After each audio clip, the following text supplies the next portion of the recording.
Hatshepsut, elle était comme une grosse pierre sur leur poitrine.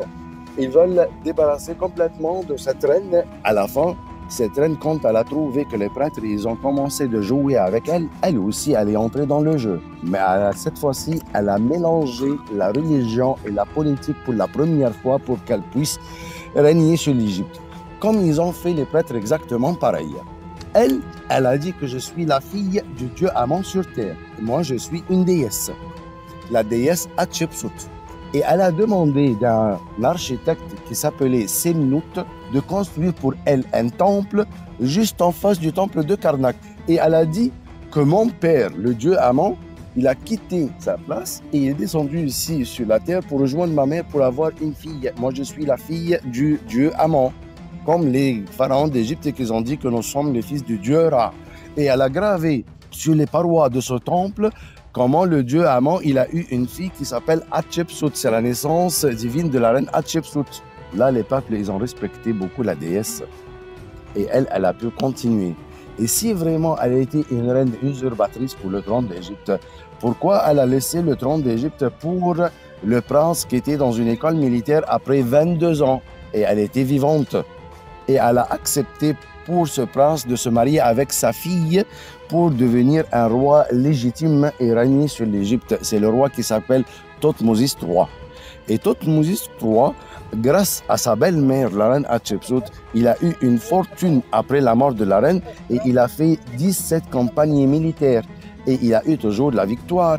Et on a trouvé que la superficie de l'Égypte, du sud vers le nord, la distance atteint le 3500 km.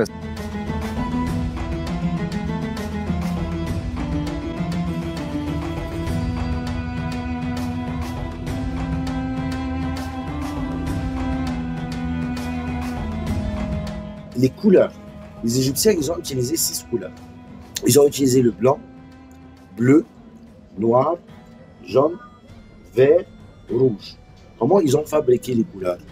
Ils ont utilisé le calcaire. Le calcaire est blanc. Donc, ils ont brouillé le calcaire pour obtenir le poudre de calcaire. Et avec le poudre de calcaire, ils ont fait le mélange avec le blanc d'œuf. Et pour faire le noir, ils ont utilisé le charbon. Et pour faire le bleu, ils ont utilisé la lapis lazuli. Et pour faire le vert, ils ont utilisé la malachite. Et pour faire le rouge, ils ont utilisé l'oxyde de fer.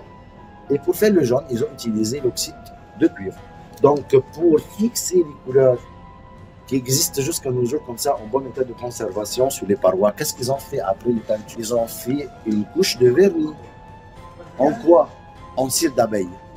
C'est pour cela que les couleurs existent encore en bon état de conservation dans les tombes.